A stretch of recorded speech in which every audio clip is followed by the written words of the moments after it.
Good afternoon. I'd like to welcome everyone to this week's edition of Imperial as One's Belonging series, where we explore the experiences of individuals from Black, Asian, and minority ethnic backgrounds. We're looking to find out a little bit more about um, their experiences of belonging and how they've gained their sense of belonging. So, this afternoon, I'm really happy to have An- Anvish Rajeshirke with us this afternoon. He is a postgraduate student investigating graphene at the Department of Materials at Imperial College. And he's more than just that, but I'm going to allow Anvish to give us a little bit of an insight into some of the things that he does. So Anvish, welcome um, to today's edition. And I'd like to just start off by asking you a question about your sense of belonging, how you gained your sense of belonging as you were growing up. First of all, thank you, Bain. Thanks for inviting me to the belonging. Yeah, sense of belonging. I think I was born in Mumbai, in India. I was born in a middle class family, and I was raised in a very protected environment, just like any child.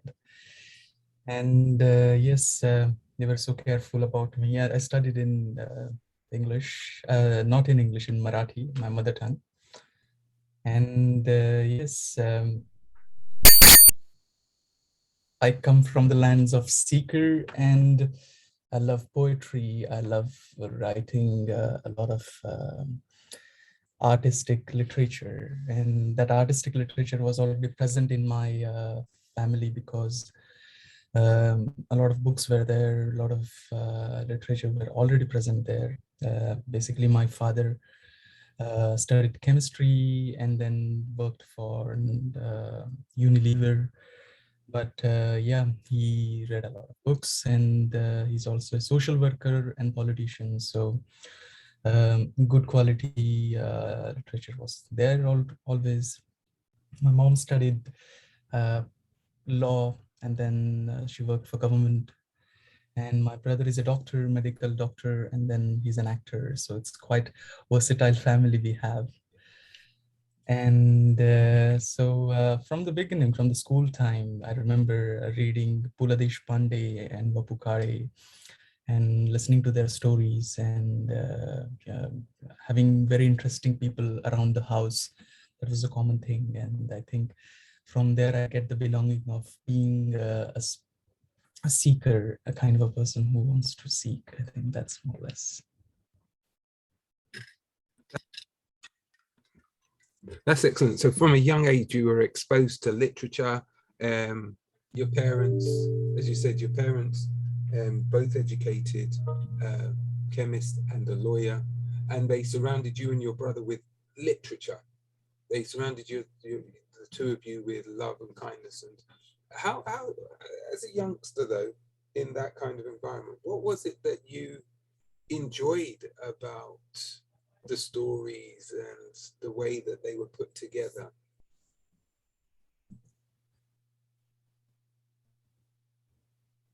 I mean, first of all, I remember reading Pula Deshpande. So Pula Deshpande is a person who wrote a lot of humoristic stories and character sketching. And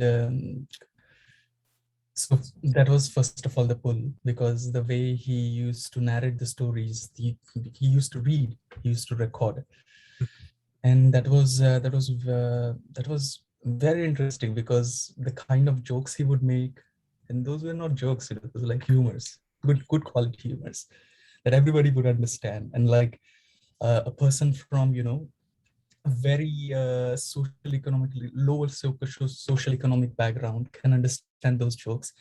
At the same time, a person who's a very high class officer, or let's say leader, would also understand. So he was a brilliant speaker also. And so he was the kind of a guy who we say in India, like he played a lot of cricket there. So he played on so many grounds and he had a very wide spectrum of, dealing with the kind of people he dealt with, which was always, inspiring and motivational for me. Yeah, this is the kind of a guy, you want to be like. You don't want to be just, in that kind of a circle, that you be in that kind of a circle, that kind of circle. So for example, there was a funny story one day. So he visited UK, he studied some science here, and he basically started the BBC in India called Doordarshan. Right. He's a big guy. Yeah. And he visited the local hometown with the train. And the funny part was like, I think the local politician came to visit him, like, okay, yeah, you're coming back then when there were no mobiles, no telephone, TV, not at all. And, somebody sent a telegraph that maybe he's coming and stuff. So they're with the flowers and everything. They don't even know the face of the pulla because, how it looks like, but, something that they must be a high class officer coming from London, something Yeah. must be interesting, and, like an officer. So they knew the name of the bogie. So they were standing and like Pula passed by and said, "Do you know who is Pula Deshpande?" I said, "He's coming from the back." And he left. So yeah, that's what he was like. Yeah. So um, I can clearly see that as you were growing up, you enjoyed the literature, you enjoyed um, the narratives which it provided for you. How did that translate, like when you were at school? Because you're not, although now you've kind of like ventured back into poetry, you also have a passion for science as well. So how did you marry up the two? It's a very interesting question. Actually, I think the time when I was reading these books and listening these cassettes, because they were recorded cassettes, Yeah. he was a kind of good communicator. So he started producing all those literature in audiobooks and audio recordings and video recordings. I still remember there was a year-end gathering where all the students gathered together, 800 students. Mm-hmm. And yeah, 800 students, and they were dancing on the pop Bollywood music and everything, and everything was that. And I found myself a bit at that point, like, am I too old? Because this is like, Pula is very old and all these kids are, not interested into that and stuff. So I felt a bit, disconnection with the kind of um, generation which I was going. Not everybody, I would say, but quite Yeah. a lot, quite a Yeah. lot from the beginning. And that was one thing to mention. And then, but now if you go back and ask anybody, Pula is famous in my generation. Everybody know him. Yeah. And so yeah, that was something. There was some kind of a disconnection. And then coming back to poetry was like, I mean, I was a very smart student. I scored always the best score in my school. Yeah. And so if you score more than 90%, then you get to the class where you can study science, mathematics, and of course English in Yeah. English language. Yeah. Right. And, I scored good, and I wanted to study science and mathematics and English. So it was seventh standard, and I got good score. I went to college. I got my record. It's like, oh yeah, I got it.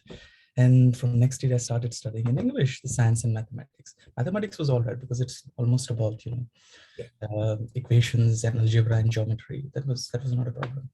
But science was a difficult situation, difficult game altogether, because they had a lot of English grammar and stuff, which was I struggled with. So I was one of the top students in my class, and we had 7 classes, and each class had around 70-80 students.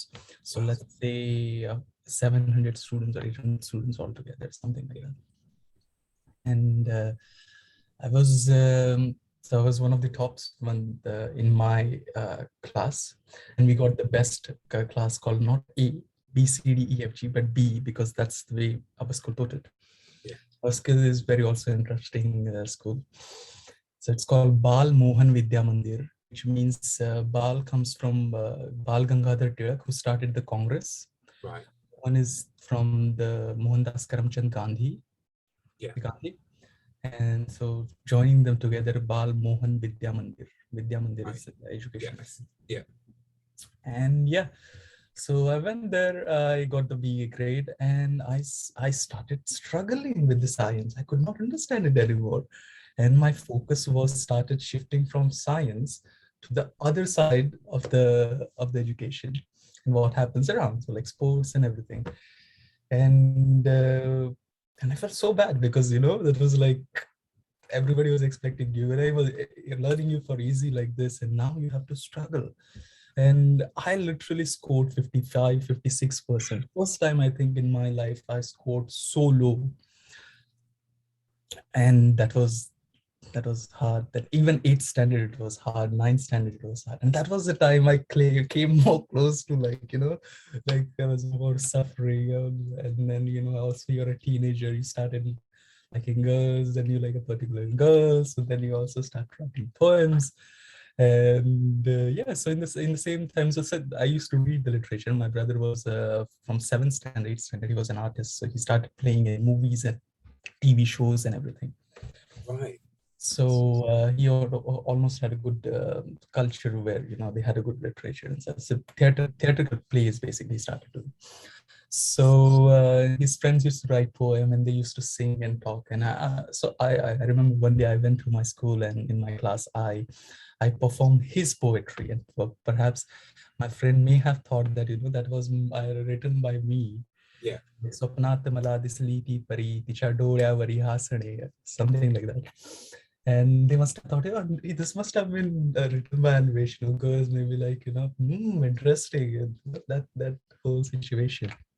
So, And so yeah, good. No. So was it part about the performance as well? Was it because? I think that tainted my image as a person who actually writes the poetry. Perhaps I did not uh, write any poetry by then, but people started thinking in the batch and in the school that this is maybe the guy who writes writes, so that's something happened.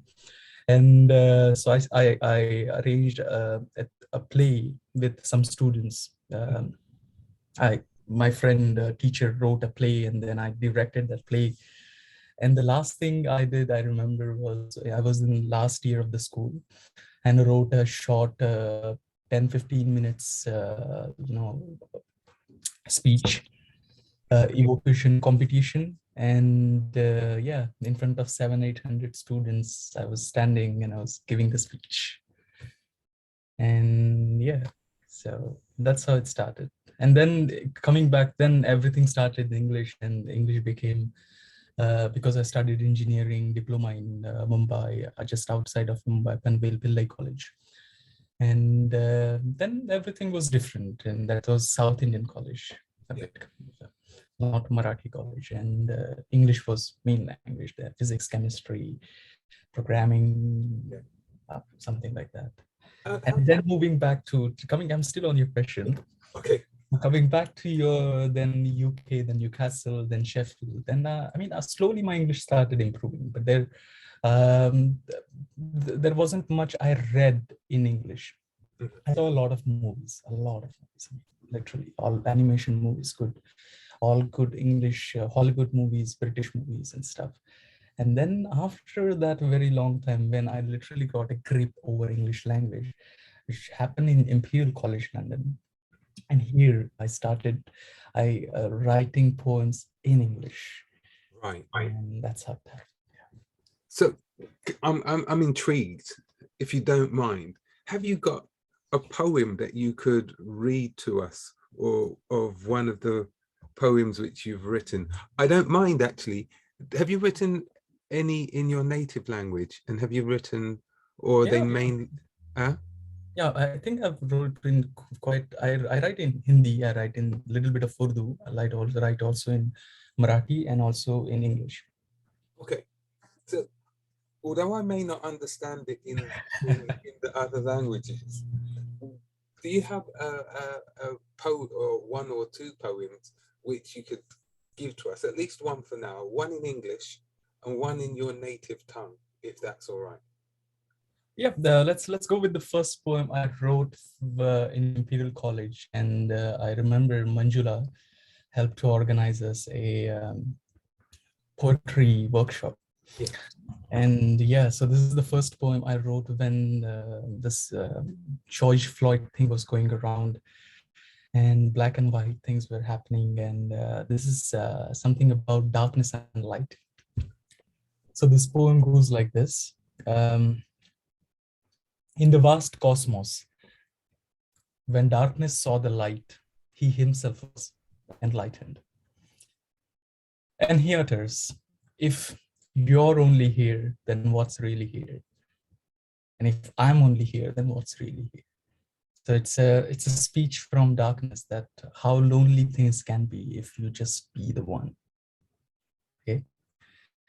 When darkness touched the light, she started shivering. And he utters, whatever you'll touch, I will always linger around. Whenever you'll feel lonely, so that I can be found. You'll always shine through my wound, quiet, no sound. Whenever you will feel lonely, so that I can be found. I know myself. I remember that was a very dark time, COVID time, and everybody was locked down, and it was a different situation. So I know myself there is a fear. Without you, total despair. Hold me close. Hold me dear. Don't worry, I'm here. So he's giving that kind of isolation situation, somebody, hope that we're together, don't worry, something. Hiding sun behind the horizon, changing shades ain't no fun. Hiding evil is so hideous. Twilight feels so dangerous, because you're locked down and just nobody's there with you. You're the lonely one, and even after the twilight, you're also alone. So that was a very dark time also. Oh dear, let me tell you, white brightness to black blue. My single heart isn't enough to love you. It isn't enough to love you. From then, light. She has no fear because she knows he's there. So that's more or less the. Fantastic. Thank you. Thank you. Thank you. I love the way that you kind of like gave us kind of like insight into the where the ideas were stemming from. The fact that it was the darkness and the light, and the fact that at the time we were going through a dark period in human history, not just in terms of the pandemic, but also about the racial issues which are, and the darkness of racism, which was so prevalent at the time. But you're saying that, from that darkness, the light can always pierce through. Yeah, no, I love it. Thank you. That's light is the hope thing, or light is the thing which enlighten the darkness. Yeah.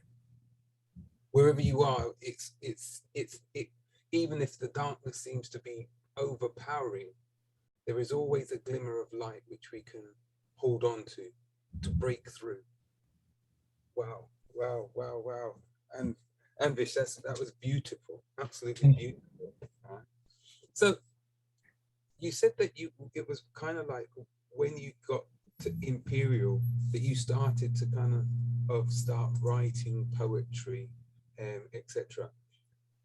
Again, I'm coming back to this question because you're here at Imperial doing postgraduate studies in graphene. So you're a doctoral student in work graphene.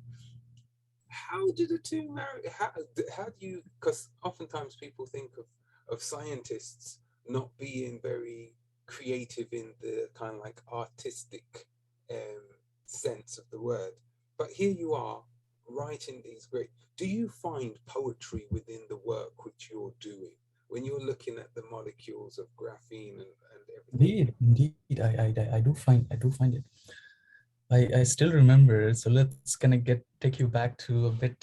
Let's say time is like we're jumping in this situation, but Yeah. let's take you back to this after the school time. I got like 77%, and the top score was 96% from my class, from the whole state. She was the topper from the whole state from my class, and I was the lowest one, like second, third or something. Got like 77% or so, 78. And then I went to the diploma college and I started studying English in diploma engineering. First 2 years were rubbish.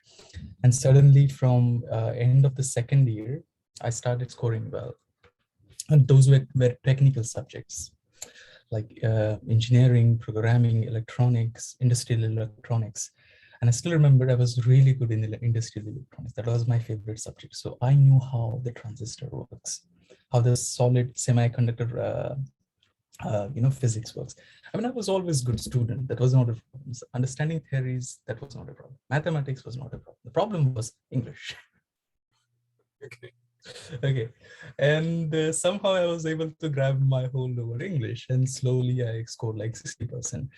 And industrial electronics pulled me, and the transistors, bipolar transistor, then diode, everything. I could understand that very well. And I remember in the final year, I was one of the toppers. I was one of the fifth topper of the college, scoring the best marks. And then, so I started loving science back. And by then also, because I had this very vibrant, because of my brother, because my brother is an actor, he does theater, and my mom is also very much into the art. So it's already there. So it keeps me, because technical people, my father is a very technical person, but when you come back to home, my father is a very boring person. And the most interesting people in my house are like my mom and my brother, mostly my brother. So I always was like, pulled towards arts in that way. And so I started photography and things, something like that by then. And I was a good photographer, and I'm still a good one. I learned proper DSLR, how that works, lighting and everything. And I was still far away from poetry, let's say, but I was connected to the good cinema, because as I told you, I was very much into the cinema. And slowly coming back to the poetry. So what was the question? I forgot your question. I was just asking, being a scientist Mhm. and kind of like, how did that connect? Where did you find that connection? Or do you find the connection of the science in Very. the graphene or work which you Yeah. do now? And how do you express that, I suppose? Yeah. So that's a very good question, and I think I remember still. Uh, I mean, we think that goods. We tend in 21st century vein. We think that science is not about poetry. Science is about very block thing, and it has no sense of art. But I think science. If you go back to the ancient science in India, all the scientific theories, Bhattacharya, who basically mentioned what is the value of zero, how you multiply and everything, those things. He always mentioned in poetic meter. So if the language is capable enough to express, okay, the theories, so like nouns and then grammar, tenses you have, it is capable to express the expression or what the thing is like. So, and I think English language is also a very good language. So this is a book called, so I'm working on also surface acoustic waves, and I'm working on graphene field effect transistor. Surface acoustic waves is a sound wave biosensor. So it measures mass, basically, change in frequency. That's how. And this is a very old book written in 800 BC. It's about sound waves. Wow. Okay, that's called Spandakarikas. And I'm going through that. So it has, so it basically, Spandakarikas means the technique of sounds. Right. Okay. Okay? And it's a completely Sanskrit text translated in English. Yeah. And so that is also a poet in poetic meter. And what is the advantage? Let's say people say, why do you want to write in poetic form? It has so many perspectives. through which you can look at. Yeah. One of them is that we can create science more interesting. Next thing, when I found that when you write some theories in poetic meter or in poetic meter, what happens is that poetry has it's a very powerful medium to convey. It doesn't restrict. First, the most important thing is that it brings the ethos out from the paper. I think it's a good time to read my second poem, so you will understand Yeah. what I mean by bringing the ethos and how that can help science. Because when you construct so much grammar, so much techniques, references, and references that come, I mean, we live in 21st century. If we just put a software and scan it through, it can come in. So it's not a problem. My friend asked me, how are you going to put the references? And that comes later. Okay, let me read the poem. So you'll have an idea what is poem and how the simplicity of the poem can bring the idea clear cut in front of you. So the poem is called In Between. Okay, so there how it goes now. Embrace the one in between. The poem is here in between. Life is here in between. Death is here in between. Poem is here in between. Now is here. How is here in between. Poem is here in between. Laughter is here in between. Nature is here in between. Embrace the play in between. Poem is here in between. Love is here in between. World is here in between. Breath is here in between. Poem is here in between.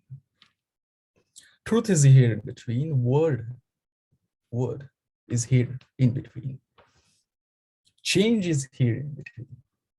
Silence is here in between. Peace is here in between. Embrace the one in between. Poem is here in between. Here in between. Here in between. I like the metaphor. Right? I like the metaphor of being in between. That there's something always that exists in between two objects, between thoughts, ideas. There's something more here in between. What was your inspiration for writing that poem here in between? I was reading the very interesting book called Yoga Vasishta, written in just before Buddha time. I'm still reading that book. And in that book, it's a story about Ramayana and Rama, where Rama is not like, fighting a war and everything, but he's like a teacher. And he went to some places and he went really depressed, like a teenager, proper, a rich teenager from a rich family, and, his restricted parents are not allowing him to do anything. And somebody tells him that, he used to tell his father that you have to come, and now he has to fight a war. He said he's not ready. I mean, he's just a kid and he's even depressed right now. And nobody can imagine back in India that this was the situation for Rama, And by then, Yoga Vashishta started talking to him about the Jnana Yoga, so knowledge yoga. And in that book, this is where it is clearly mentioned that when you say about consciousness, consciousness is not something you talk about. It's in my head and it's in your head. It's not this kind of idea. And the recent work on hard problem of consciousness completely unable to answer the question, what is consciousness? Because people think right now that neuroscience thinks that it's something in your brain and it works out. But actually Yoga Vashishta, the book, 2000 years old book, something, says that the consciousness is not something in you and in me, It's not just that, it's also in between. That's the whole idea. So it was inspired by the work which you do. because I'm Yeah. thinking about the graphene molecules and transistors and transistors and the connections that transistors enable to have.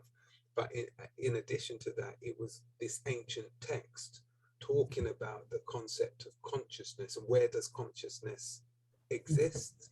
I mean, graphene is something, graphene transistors are basically, you have this direct, because it's a semiconductor. It has like, it's like a four graphene. So four carbon holding each other, like Yeah. us, basically, we are like carbons. One, if we have four limbs, carbon have four limbs. And they held each other and becomes a two-dimensional structure.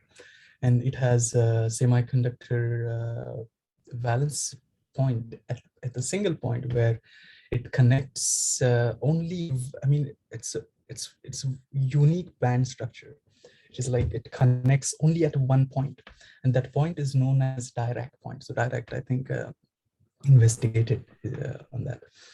And shifting that Dirac point when you add some biomaterial, because biomaterial also have charge, and especially very small material, because you cannot measure the charges of big materials like about 10 nanometers or something, because it has a debye length which is around 5 nanometers. We are in the lab, we are trying to increase the debye length of the graphene transistor, and by adding some carbon dots and some complicated structure of the graphene. And then those viruses and exosomes, they have charges, and then that direct point you can see shifting from positive to negative, and so on, depends on the charge of the molecule. So that's one story. And then surface acoustic waves is another story. And then I mean, so this is one. So this is, until now I was looking at science, something like the science, but now I started merging them together. What I realize is that, because if you stick to the truth, and if you stick to uh, the, I don't know how you understand that, but ether, what I mean by ether means like in between. I mean, you can experience magical things, which Indian scriptures have mentioned. Yeah. Like all the seekers from the land of seekers, they mention that these things happen, and so I was very interested, and I'm still very interested in history of science. So even Einstein, Maxwell, um, Michael Faraday, Max Planck, how they came to those theories, what was their personal experience and stuff. So I still remember black body radiation of Max Planck. And black body radiation is something about, it works in the visible spectrum, but it doesn't work in the ultraviolet. It doesn't work that much. And I was discussing that yesterday just with my physics friend from John Yang, doing PhD in Department of Physics. And I was quoting the scriptures again, back to the Yoga Vashishta, that, basically you are the person who is everywhere. The light is shining through you. That's how they mention. But what happens is that throughout life, we started conditioning our mind. And conditioning of too much mind means mental problem. All the mental problems begins with too much conditioning. Yeah. And the less you condition your mind, the more you're free and liberated and enlightened. And when you don't condition yourself, for example, I was talking to him that, so he has a girlfriend, Rita, and they're a lovely couple. They live with each other, and they're fine. And I'm seeing them for years now. And I told them, with the Max Planck, it must be something similar. He said, what do you mean by that? I said, sometimes what happens that we restrict ourselves to move beyond what we want to see. Yeah. We condition ourselves, and we can't see what's behind me right now. And that becomes our error. And that creates us and puts us in this world. And then you find some scientists, like Max Planck, they struggle to further develop the science, because then they put their personal life comes into the play, and they are not ready to leave their conditioned personal life. In case of Einstein, what happened that he was he was open enough to break those boundaries, and he was open enough to say that, no, I'm not conditioned. I'm ready to accept the worldviews which are new to me. I'm ready to accept that I'm not just the body and mind. So when you start seeing in this way, and it's not easy path, of course, then you see the ether, then you can see the magic in the universe. And we say it's a magic, but I think the best way to put it is that if all the scientific theories, for example, I still can imagine when Maxwell and Michael Faraday were sitting together in the porch next to the wooden fire. And Michael Faraday was a brilliant guy, RSA, president or something, already done a humongous work on electromagnetism and, how the electricity works and everything. And now Maxwell, new Scottish scientist there, mathematician, worked a lot with light to develop one of the first cameras for colored camera. And now they're sitting together, then he has constructed an equation, and now he's like, okay, this is electricity, this is magnetism. And then then there is a moment where he manifests that light is electromagnetic wave,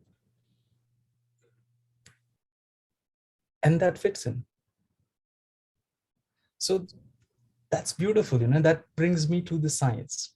And all these people, all these scientists, they were like not restricted to, you know to the current scenario. It's about breaking the barriers. It's about going beyond.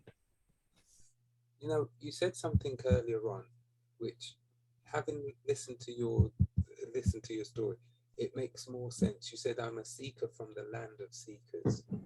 Um, and the philosophy which you kind of like have in describing the likes of Faraday and Maxwell, it's like a holistic approach to science, not just looking at it from the cold hard data that you can generate, but looking at and exploring the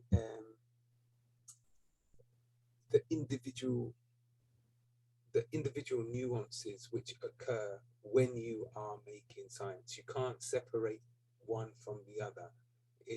So the idea of about in between is because actually there is in between, but in between we're still connected.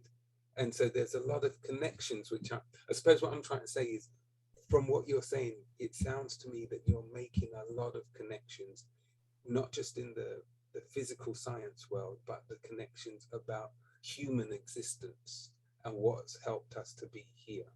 Maybe I'm wrong, but that's the sense that I get from listening to you. I'm going to just see if there's any questions from the audience, if anyone has any questions, or if you could read us another poem, um, if you've got another one prepared, that would be excellent.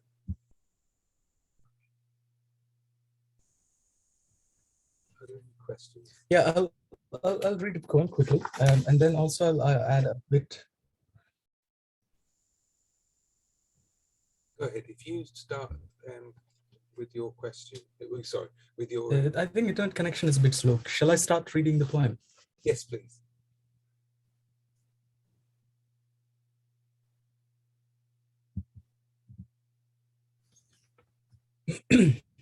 Yeah.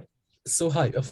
Before I start reading the poem, I would also like to mention one last thing about Einstein's equation and his idea about the light. So Einstein wrote all the relativity theory, and he, where light travels, he was lighting with the speed of light, and light speed is constant. It's funny thing, speed and constant. And he was saying that, he went to India and he met Ramana Maharshi. Ramana Maharshi was a very spiritual enlightened person by then. He went there, he visited him, and he asked him, this is my theory. There are two observers, and he started speaking about the theory. And Ramana Maharshi is the kind of a person who hardly spoke. Okay, and yeah, he told to Einstein, this is wrong. He said, why? Because there are no two observers. There is only one observer. That's how he you realize. And then, so right now, let me start reading the poem I wrote on 31st of January. I wrote this for one of my friend. She had a birthday and we had some quarrels with each other. And this also poem goes well with the COVID-19 as well, because that was the COVID-19 time when it was a birthday for COVID-19. You know, 31st January is Chinese New Year.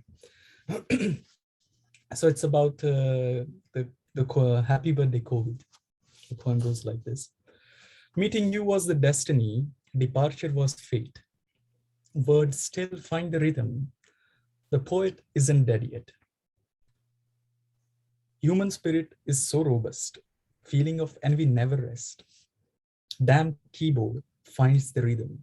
The poet isn't dead yet. I typed this poem in 30 minutes. So I was typing it. The night speaks echoes, windy desire in the vein, heart beats in the rhythm. No, not yet. The poet isn't your poet. The sun cannot see what sees the poet. Immortal are his words. How can you kill the poet? Those who hide feelings die very young. Insentient, preposterous thinks night blows the sun. Nor the sun can be blown. It isn't your candle flame. Neither poet dies, nor his poem, so this poem. So dear darling COVID, don't die very young. You have just started your second year. To live life at its fullest, better keep the company of the poets.